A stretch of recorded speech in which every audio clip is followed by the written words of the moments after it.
Welcome. In front of me is a Redmi 10C, and today I'll show you how you can capture a screenshot on this phone. Now, to get started, you will want to open up content that you wish to capture. I will be using settings as an example for this.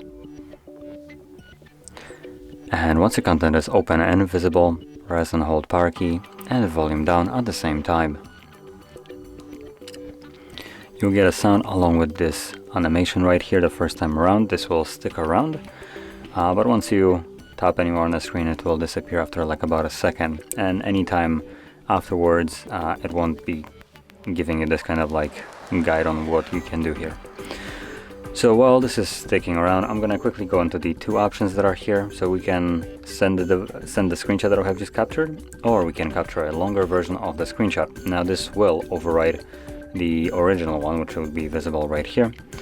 So if you want to keep, for instance, two of them, like this one and a long version, then you have to capture two, or you can just replace this one with a long one. As you can see, it starts scrolling.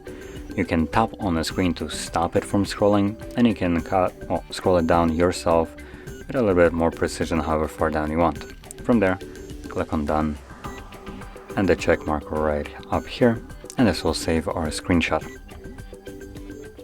Now, the screenshot that I have captured can be located in the Photos application, and it will be visible in the Photos, as you can see right here, but you can also find it in Albums under Screenshots. And there we go. So that is how you can capture a screenshot on this phone, and if you found this very helpful, don't forget to hit like, subscribe, and thanks for watching.